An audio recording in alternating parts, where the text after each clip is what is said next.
to people raised with racist parents guardians. What caused you to have a different mindset? My biggest turning point was probably 4/5th grade when I told my parents that Abraham Lincoln was my favorite president because he freed the slaves. And my mom said that Lincoln was an idiot and the N-word should only be slaves. After all the slave horror stories we were taught, I just couldn't accept that. That's not to say I was the most accepting person until I got older. Late middle school, early high school. So, education. My dad is very racist and kind of homophobic. My older sister had several gay friends and they were all very nice to me. So at a young age I learned it doesn't matter as long as they are good people. Who cares? My little town was very white. One black family, some Hispanic, and a lot of Filipino. I just decided to only judge people on how they treated others, regardless of any difference we had. My dad will still make remarks when he visits. Since I now live in a very diverse city, we were at a Wally World once and he said, "Are we the only white people in here?" I just shrugged and said probably not. He has gotten better, but at least he keeps it to himself mostly. I brought one of my best friends, a pale blonde blue-eyed white girl from Maine, to the South Bronx where I, a Latina, grew up in. She shuddered and said, "I'm the only white person here." I don't think she meant it in a racist way like your father did. She was a bit shaken up as she learned to become more open-minded.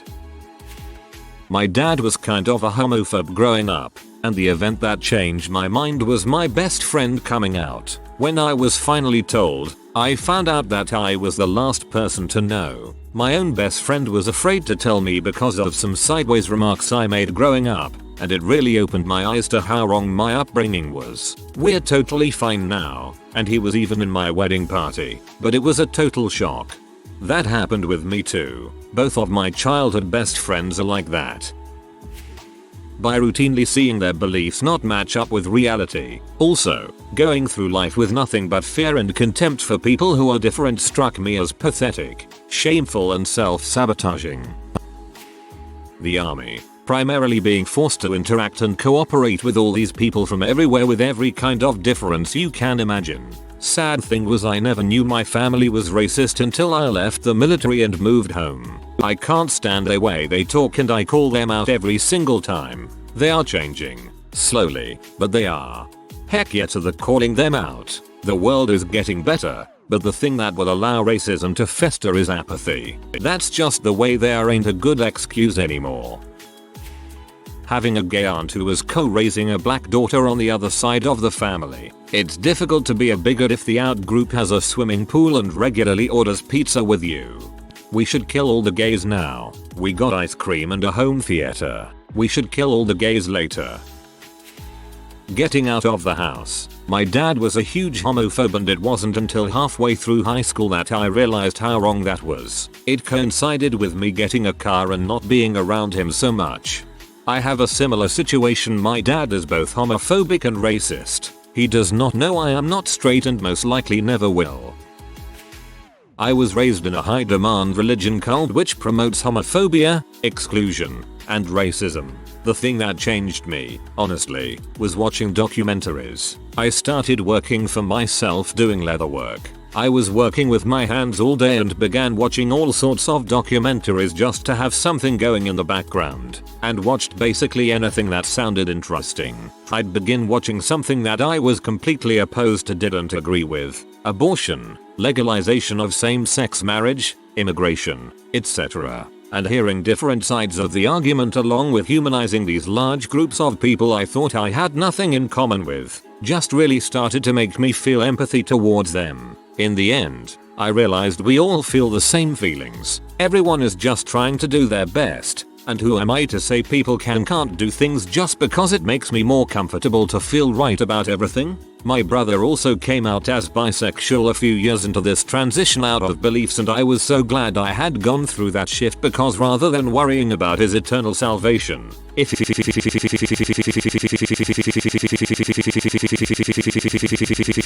just realized he's the same person. He's a good person. And that God would be an butthole to send him to heck for being bisexual. Well said. The humanizing part is key. More people need to be pushed out of their bubbles to see that we're all the same. My dad hated everyone that wasn't a white male. When I was being raised by him, I was told I was meant to be a man's property, so I already wasn't valued. While I wasn't a hateful racist, I got roped into his blind judgment of everyone, and because I was a white female, I assumed people of different races were violent and mean because my dad used to fill my head with that crap constantly. Then he kicked me out when I was 17, almost 18. I could only afford a small apartment in a crappy part of town, and I got to meet a lot of different people from different races. I went to college on the Pell Grant and I got to know my classmates. I learned about different cultures and religions and the history of the people my father told me were worthless and no better than animals. I'm almost 30 now and I don't speak to him anymore really. It took a while to shake the feeling of being told I was worthless, but I also learned that women aren't useless, and if I wasn't useless then neither was anyone else my dad hated. My father was just a bigoted, angry man that drove all his kids and his wife away from him because he was hateful and violent. I will never again judge someone on the color of their skin or their nationality, their sexuality or their gender. I cannot live with hate in my heart for people just trying to live their lives. Hatred doesn't fix anything and it doesn't feel good. It's also counterproductive. Nicely said. Not me, but my wife. And she claims that it was simply the way she was born. She didn't get along with her family very well and was greatly relieved to get away from them when she went to college. Some people are just smarter and or more empathetic than others. Honestly, it was the Bible. It said Jesus saw us all the same in spirit. So if he did, then I should. I am no longer Christian, but those formative years in the church did gear me towards compassion and love towards all. Interesting response. I agree with your view of how Jesus lived, but I find so much hate and ignorance in the church communities. My dad is a big racist, as in believes black people are a curse from God level racist. I grew up and only knew soy sauce as Indian blood and Brazil nuts as engatos.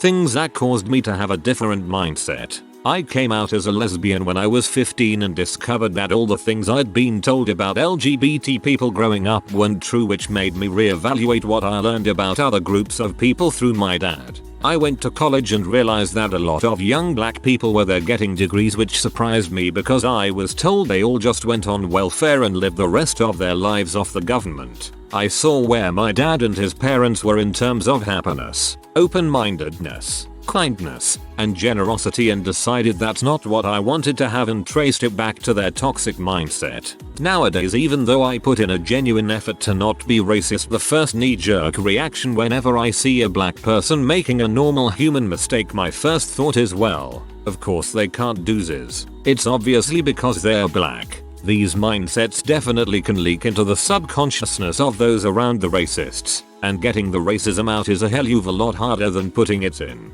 I'm working on it though. In first grade, I asked my mom if I could stay at Daniel's house. The first thing she asked was, what color is his skin? I had no reason to suggest that Daniel was anything but a great kid. My mom is still racist and I continue to remind her about the hypocrisy with her racism and her Catholicism. Probably falling on deaf ears, but you can hope. When I was younger, my mom would always ask me what color my boyfriend was when I started dating someone new. I only ever dated white guys, but the one guy I dated that wasn't white was the guy I ended up marrying. Luckily, a good social environment at school that was accepting of everyone. I went to a very liberal Catholic school that taught it wasn't wrong to be gay and actively taught and promoted different cultures. They didn't shy away from topics about slaves and Indian reservations. They even taught a very comprehensive sex ed and used an approach to promote safe practices rather than ignorance. My mom's side of the family is especially racist, although my mom has come a long way because my sisters and I have friends of all races, sexes, genders, and backgrounds. Over time, my mom's exposure to my friends and my ideas helped dull the effects of her racism and homophobia. She sits and listens when I tell her about my experiences with other cultures and show her interesting videos. She even surprised me last week when I talked about gender-neutral bathrooms and she switched from being previously against to mostly for it. Other topics she's decided are okay: same-sex marriage, or marriage equality, adoption by same-sex couples, people who are trans, Canada's acceptance of many refugees. My dad is a lot less racist and homophobic. He grew up in a seminary but then later left the church and never went back. He's adopted a lot of the acceptance mindset and rejected a lot of the hellfire and brimstone concepts. He used to have a gay roommate who was a fighter pilot who once saved his nose from frostbite. That's a story for a different thread. He's fine with people being gay, but he can't explain his still aversion to gay marriage. Yes, hello, can we get the story about the nose-saving gay fighter pilot please and thank you. My mom came out as a lesbian when I was 14. Total shift in how I saw the world and I'm way better for it. She's been with the same woman for 23 years now and my moms are the most wonderful humans I've ever met. That's sweet. Really, just actually going out and actually interacting with and meeting people they would be racist towards. I grew up in a small, less than 5,000 people, farming community in the Midwest that was predominantly white. I'm talking so white that we had a black family in our town. I left when I was 19 and moved to a tourist town at the edge of the Navajo Nation that gets literally millions of foreign visitors a year. I figured out pretty quickly how absurdly silly it is to be racist. People are people are people. There are great people and crappy people in every race and anything beyond that is just you being afraid of not understanding a culture that is different than yours. It's pretty easy to be racist when your only access to people of other races is limited to whatever crap you see in the news and other media, which makes me really sad for my parents. Their lack of willingness to experience things different than what they know really just locks their whole existence in a teeny, tiny box when there's an entire world out there waiting for them. Being a lesbian, I pretty much figured out that if their homophobia is bulls, then the rest is too. Plus being a minority does wonders to expand your empathy. Thanks, homosexuality. This, well, if that's obviously a lie, then part of it was the media. Every TV show I saw was telling me that racism was bad. I feel like they probably had a point. At the very least, I was open to the idea. Another factor was that my father was a complete son of a bee. Not only did I regard him as a constant threat, but his life seemed completely miserable and I knew I had to make sure I did not become like him. He was much more of a racist than my mother, so I figured I needed to be less racist than him, at the very least. Also, I heard how white people talked about black people when there weren't any black people around. I knew that I wouldn't like it very much if people treated me that way, and I knew enough about the history of race relations in this country to figure out that white people have done some pretty awful things. So I felt like black people probably had some legitimate grievances. Then, a lot of it was simply my own personal experiences. I met black people every day who seemed quite decent. If this was a group of people I was supposed to hate, why did they seem so nice? At the very least, I felt this discrepancy had to be explained. There were two other factors, though, that I don't think get the attention they deserve. One was the character of the people who were telling me black people were inferior. These white racists were real buttholes. They were intolerant of all kinds of things, not just other races. They seemed prone to violence and, generally, were extremely unpleasant. There was really nothing about them that made me want to be on their team. Heck, I was downright scared of them. The second, though, was perhaps the most infuriating for me personally. I really did not want to be told what to think. Anytime anyone tried, I got very skeptical and suspicious towards whatever they were selling. I wanted to make up my own mind. I really love how so many people commenting in this thread reached their non-bigoted opinions through rebellion. In cases like this, question everything is a great philosophy. Actually meeting and getting to know people of different races, realizing that people are people, also learning more about the history of this country and how our society works. So much of the injustice in the past is still felt today. I was kind of always aware that the racism racial stereotyping of my mom, though she'll deny she's racist, was BS. If only because I didn't grow up in a homogeneous neighborhood. Our town is roughly half white, mainly Italian, like us, half Latino, mainly Mexican or Puerto Rican, though we have a slowly growing black population. 2. A lot of the surrounding towns are mostly black. Basically, I went to school with their kids every day. There were just as many good parents, bad parents, well-behaved kids, troublemakers, etc. that you'd find in any demographic. Please keep in mind that I was bullied quite badly in middle school, and some of my tormentors were black and Latino, but they were also white. Crappy middle schoolers will pick on an easy target, ethnicity of the bully notwithstanding. I point this out because I'd hear some things my mom or grandma would say, and try to explain why it was wrong, or even just come out with, "Please stop saying that," and pretty much all I'd be met with is, "You'll understand when you get older." I got older. They're still wrong. On a side note, it amazes me sometimes just how racist Italian Americans can be, especially considering some of the absolute BS many of our immigrant ancestors had to put up with. My family is Irish American and their racism baffles me for the same reason. I hear a lot about all the troubles our family had after emigrating. No Irish need apply, yada yada. And I wonder how hearing about that from their grandparents wouldn't make them more empathic to other immigrants instead of less. I just knew my mother was an idiot, therefore I found all her beliefs idiotic at an early age. It also helped that I was raised by the TV, so Oprah was a far bigger influence than my mom, and she had quite a few episodes showing how stupid racists were. This was further confirmed in my mind by the Jerry Springer episodes where he would have KKK grand wizards on. It was Roseanne who introduced the idea to me that some people date their own sex and that it's normal. In my case, being raised by the TV with no supervision worked out for the best. Yes, so much I learned from TV in the 70s and 80s. I attribute a lot of my liberal values to TV and the books I read. I sure didn't get them from growing up in Mississippi.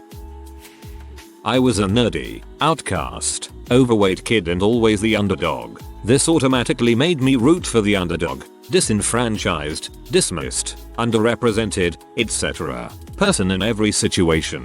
Still, to this day.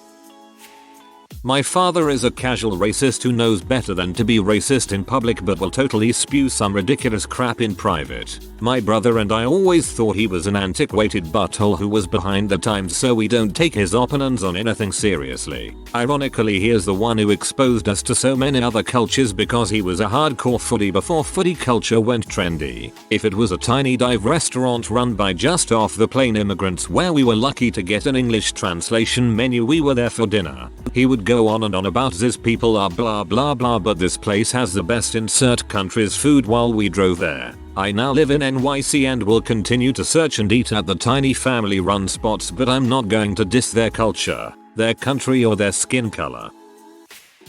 Going to college and finally paying attention in history class, reading literature, including critical race theory, having professors I admired and respected of different ethnicities, becoming close friends with a gay Latino, going through difficult life experiences, which shaped me into a more empathetic person, noticing how others habitually treated and looked at POC on the street or in casual encounters, as well as the negative assumptions they made about them on face value, getting absolutely sick of jokes and cruel, ignorant comments.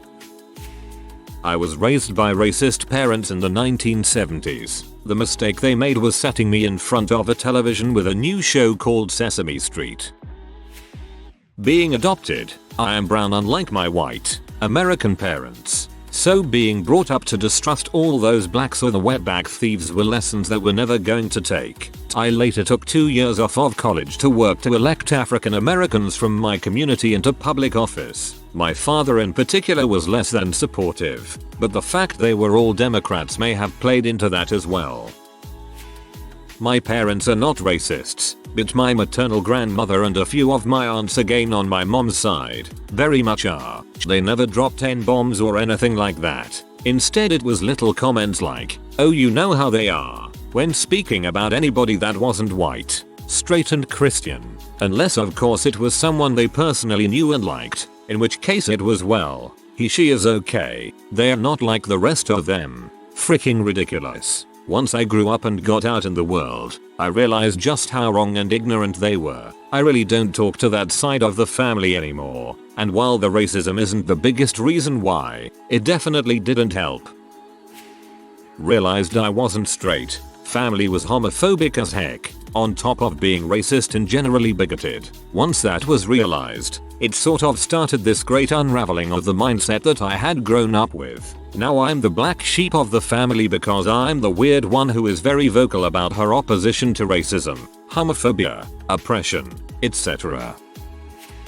My dad was. I befriended a Bosnian Muslim girl in kindergarten. None of us found any difference in each other, apart from her having darker features, and me being pale and blonde. Also, her parents weren't fluent in the language, but my parents spoke with a different dialect, so, to a kid there's no difference. Later in childhood I questioned my dad why it was okay for me to be friends with the neighbor kid who were French. I am not from France, but not a kid in my kindergarten who were Bosnian. He couldn't come up with a logic reason, so I got grounded. She's Muslim. We're Christians. She's not from here. She's a refugee. Wouldn't we also be refugees if a war broke out here? Yes, but you're grounded. He was against the friendship through my time in school, but my mom made him shut up and accept it. BTW, still besties with the Bosnian girl, and has been for 17 years. Wouldn't know what to do without her. She makes great civapacy. My stepdad, who raised me, is incredibly racist towards white people, despite being half black and half white himself. I realized in college he probably had a lot of hurt that stems back from his parents' issues, and only knew how to take it out on an entire race. He was raised in the deep south and was ridiculed his whole life by white people for his parents' marriage. It took me a really long time to accept that not every person, white or not, was out to get me. That, and attending schools where I was the only person of color. The logic didn't add up. I've dealt with racism in my own life. Why spew back the same ignorant hate? I can speak from experience that it comes as a shock to discover your parents' marriage was illegal because they were of different races. My parents are divorced. My mom isn't a racist, although she has recently made a few comments about the LGBT+ community that baffle me. My dad's side of the family is pretty racist, but everybody except my grandpa kept it fairly hidden from me. They would make comments, but I wouldn't pick up on it. I think they hid it because my mom would freak, and she had most of the control over me. My grandpa was an butthole, so his opinions in general meant jack crap to me. My dad has recently changed into a vocal super racist, to the point that I haven't spoken to him since Charlottesville. It's as if I became an adult, and he was suddenly able to let the racism slowly leak out. Trump has given him, and a lot of people, permission to let all that crap out. I think even if both of my parents thought the same as my dad, I would have strayed away from it because I give a dang about people. I hate to see anybody mistreated or in pain. I have so much empathy that I can't even watch shows where people are mistreated. I feel it too much and it overwhelms me.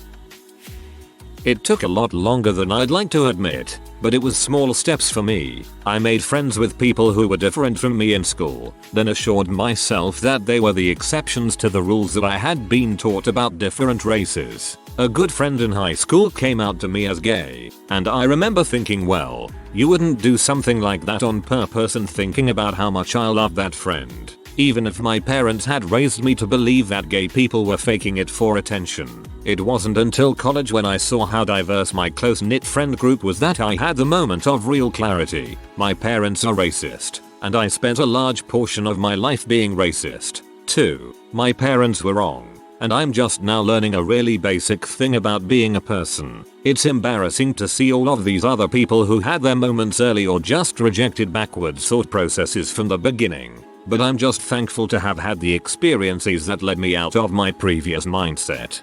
Don't be embarrassed. Many people never see through it, sometimes because they don't want to try. Whether 5 or 50, freedom from bigotry is never worthy of anything but celebration. Congratulations, we're all happy to have you with us.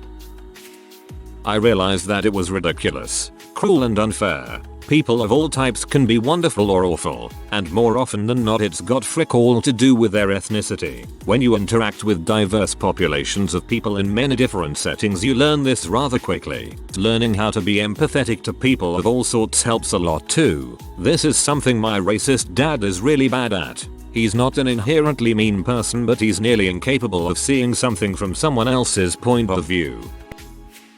My grandma who raised me was rather anti-Semitic, from northern Romania, pre-WW2, but I never took her warnings all that seriously. Then I moved to a town with a large Jewish population, and went to grade 3+ in a school where a solid 20% of the students were Jewish, and not one of them was as my grandma had described. I made friends among them, Got invited to birthday parties with them. Went through all my schooling with them. So despite my grandma's best efforts to pass on her wisdom, I was never infected by it.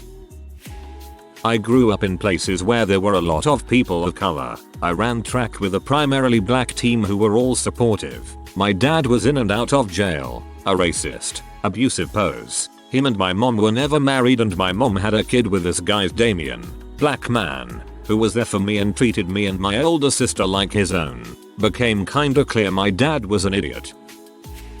My parents are very racially insensitive towards black people, sometimes downright racist. I think detaching from their beliefs and just meeting people of color on my own accord was what set me aside from their beliefs. Every now and then, I think a racist thought which I know stems from my upbringing, and it kills me inside a little bit. It's like a parasite you can't remove easily. I really don't like that I was raised that way, because it fricks me up still. All I can do is ignore it and remind myself that faulty people are just faulty people, regardless of race. If you are new to the channel, you can subscribe. I publish new videos every day. Until then, check another video.